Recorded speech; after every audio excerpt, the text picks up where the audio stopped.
Nucleus, myelin sheath, Schwann cell, node of Ranvier, axon, dendrite, cell body. My name is Nelson Bennett, and I'm a professor of anatomy and physiology here at Montgomery College in Tacoma Park. Today we're going to review the basic anatomy of the neuron.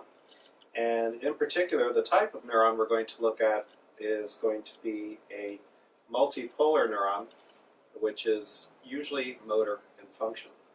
The reason why it's called multipolar is because there are various projections emanating from the cell body. And as I said, multipolar neurons tend to have a motor function. Another term you can think of for motor is a command function. Up here we have the cell body of the neuron with the nucleus. We have dendrites here, which are the receptive region of the neuron. The dendrites are essentially the point of interface between the postsynaptic neuron, which would be this one, and the presynaptic neuron, which would be the one before it. These little projections here that are kind of orange in color represent the axon terminals of another neuron making connections with the cell body and the dendrites of this neuron. So here, these gray projections are the dendrites. These orange projections are actually axon terminals that belong to another neuron out here in space somewhere making a connection with this neuron. This projection here, emanating from the cell body, is the axon of this neuron. This triangular region here, or funnel-shaped region at the beginning of the axon, is called the Axon Hillock. The Axon Hillock is where action potentials actually begin.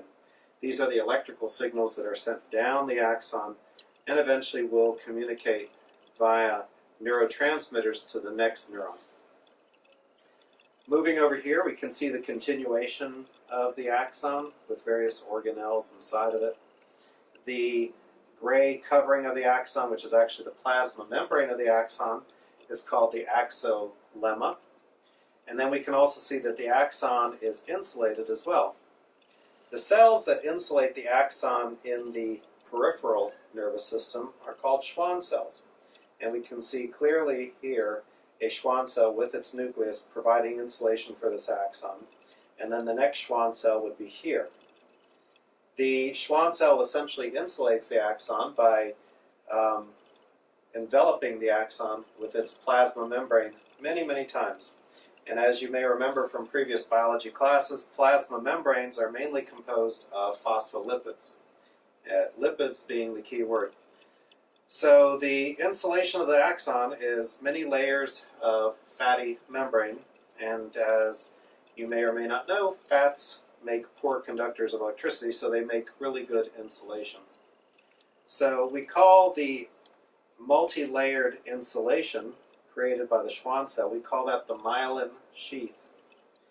The outermost layer here of the Schwann cell, which still contains the Schwann cell's nucleus and maybe other organelles, is called the neurolemma. So the myelin sheath would be all these layers here, and then the outermost or last layer belonging to the Schwann cell that contains the nucleus is called the neurolemma. Also, if you notice, there are indentations between adjacent Schwann cells, and these indentations are called the nodes of Ranvier. You can think of them as small gaps or small spaces, very tiny spaces between the Schwann cells. So why do we have small gaps in the insulation of the axon?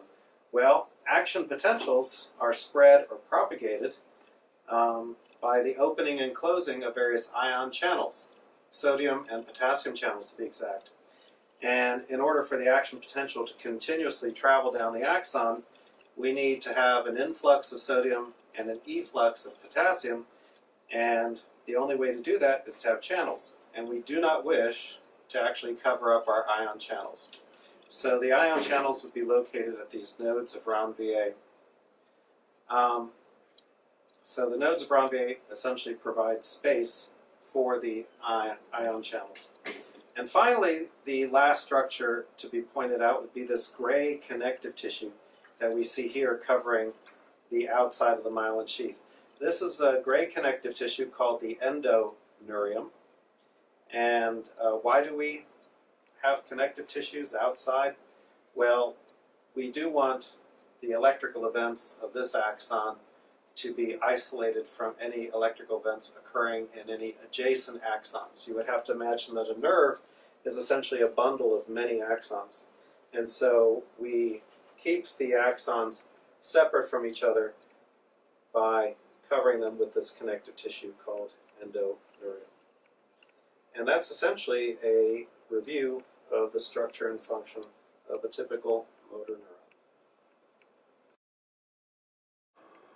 Nucleus, myelin sheath, Schwann cell, node of Ranvier, axon, dendrite, cell body,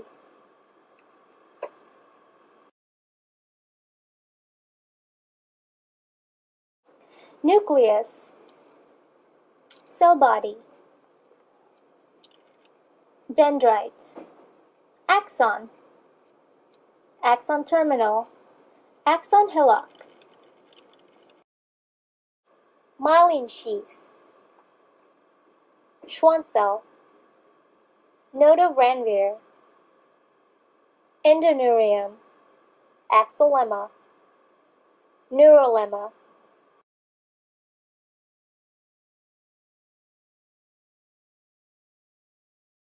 nucleus, myelin sheath, Schwann cell, node of Ranvier, axon, dendrite, cell body,